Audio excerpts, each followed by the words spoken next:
I do love a good bloody cup in the morning of blee negative. Oh, why hello there. Just in time for this month's episode. Stay tuned for it.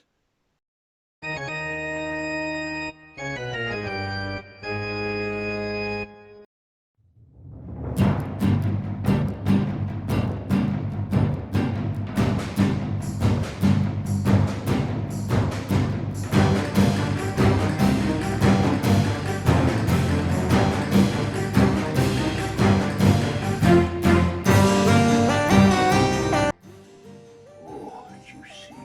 Oh, why? Hello there, and welcome to a brand new episode of the Bloody Fang-Tastic Show. I'm your host, Lark the Vampire, and yes, it's that time again where I give you facts, reviews, and mythoses on vampire movies. And I thought, let's go to the 1980s and review a comedy horror classic where Jim Carrey was once bitten. See what I did there? Let's go with the review first.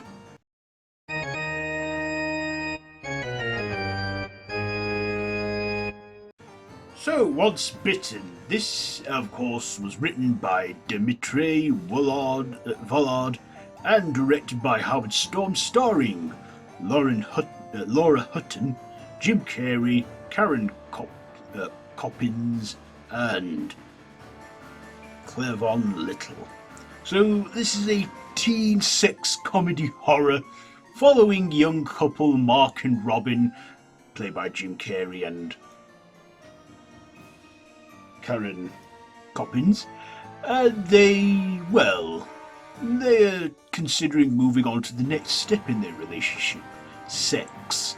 And of course, Jim Carrey, being a young teenager in this, even though he was around 20 odd years old at that time, he wants to get laid and lose his virginity. And of course, with virgins being hard to find, which they are these days, well, a rarity, but they still do have them.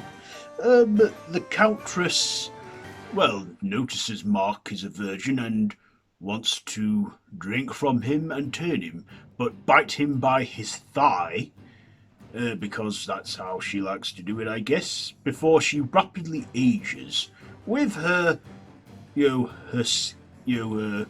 butler, her servant Sebastian, who, even though is a vampire, is still a familiar. And she has a whole clan of young vampires that were virgins when they were turned, and some still are, especially the female vampires. It always remains on them because, it always heals up every time.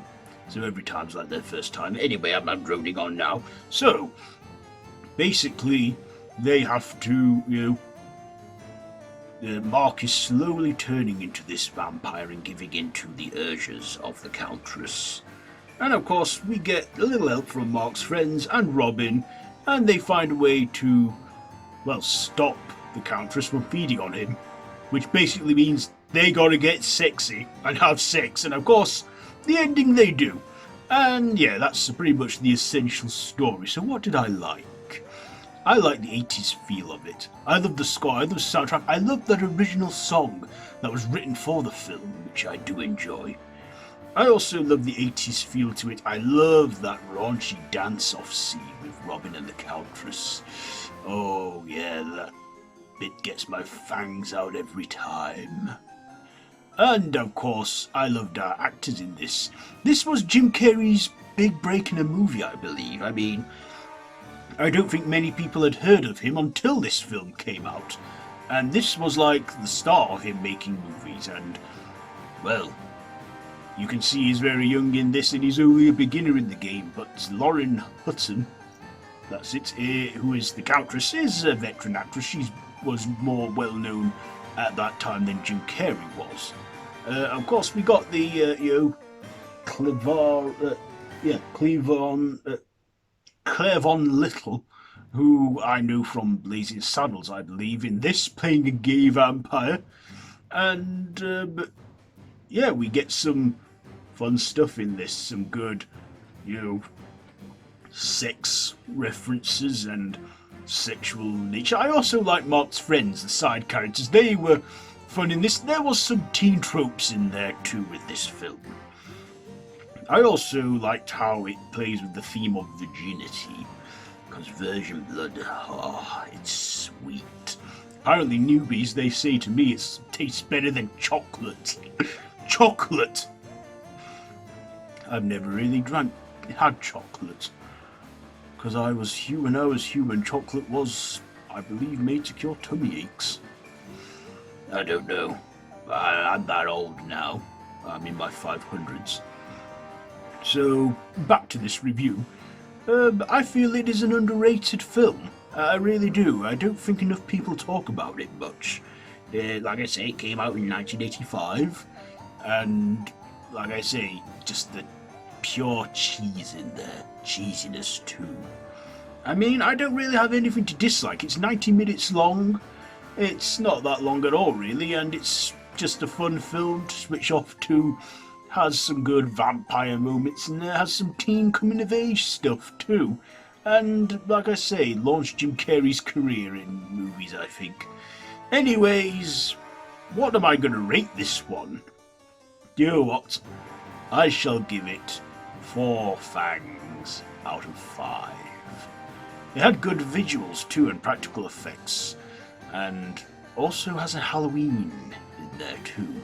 You know, takes place around the holidays. So, anyhow, let's get to our next bit of the show. Our facts or our mythoses? Which will it be? That's why it's random horror after all.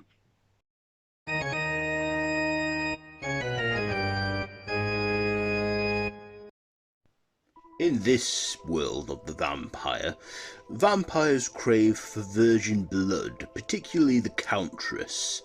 Of course, she has to extract the blood of the virgin by the thighs, and they slowly turn into a vampire, but must do it gradually.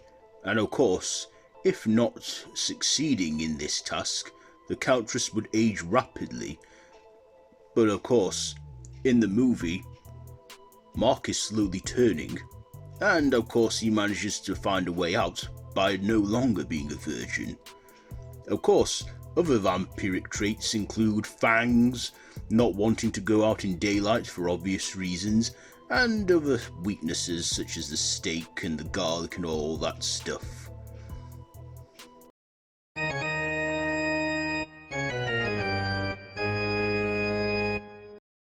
By the time this film was released, the writer, Jeff Hayes, had blown through his entire earnings and had to take a job as a video store clerk. One day, an obvious customer remarked of the film, "Whoever wrote this shouldn't be working in Hollywood," and an insulted Hayes responded, "You got your wish."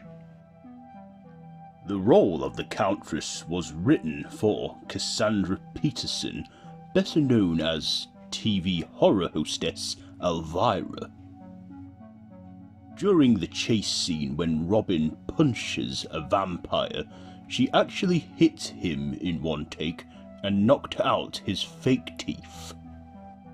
Screenwriter Jeff Hawes campaigned for Michael J. Fox to star in the film, but an executive producer, Samuel Goldwyn Jr., was convinced that Fox would never be able to carry a big screen movie.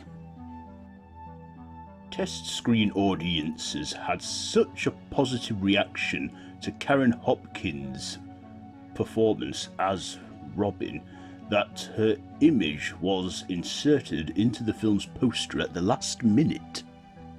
Actresses considered for the role of the Countess were Morgan Fairchild and Kathleen Turner, but both turned the role down, and in the end the role went to Laura Hutton.